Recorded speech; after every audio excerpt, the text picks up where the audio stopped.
കച്ചിട്ടിറക്കാനും പാടില്ല, മതിരിച്ചിട്ട് തുപ്പാനും പാടില്ല.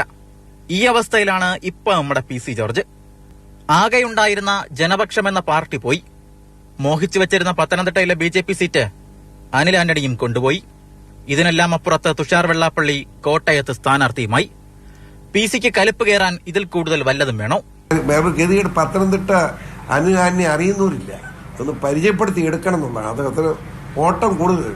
സ്ഥാനാർത്ഥിയായിട്ട് ഞാൻ ഓടുന്നതിനേക്കാൾ കൂടുതൽ ഓടിയാലേ അനിൽ ആന്റണി മനുഷ്യനെ പരിചയപ്പെടുത്താൻ കഴിയും. അങ്ങനെ ഒരു ദുഃഖമുണ്ട്, അത്രേ ഉള്ളൂ. എന്നാലും നമുക്കൊരു ശ്രമം നടത്താമല്ലോ. എന്തായാലും സീറ്റ് പോയെങ്കിലും PC ജോർജ് BJPക്ക് വേണ്ടി സജീവമായി പ്രചാരണത്തിനിറങ്ങുമോ? PCയോട് തന്നെ ചോദിക്കാം. കഴിഞ്ഞ ദിവസം മോദി പത്തനംതിട്ട വന്ന സമയത്ത് PC ജോർജിനെ സംസാരിക്കാതെ ഷോണാണ് അന്ന് സംസാരിച്ചത്. അതിലെന്തെങ്കിലും ഈ കേരളത്തിലെ ഏതെങ്കിലും BJP പ്രവർത്തകർക്ക് ഇല്ല ഞാൻ ആലോചിച്ചിട്ടാ. എങ്ങനെയാണെന്ന് ചോദിച്ചാൽ യുവാക്കൾ സംസാരിക്കട്ടെ എന്നൊരു തീരുമാനമെടുത്ത അങ്ങനെ വന്ന്.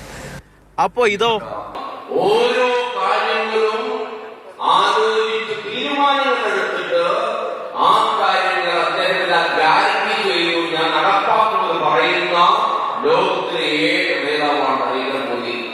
PCയുടെ ഭൂതകാലം ഓർമ്മയുള്ള ആരും പറയും PC പഴയ PC അല്ല.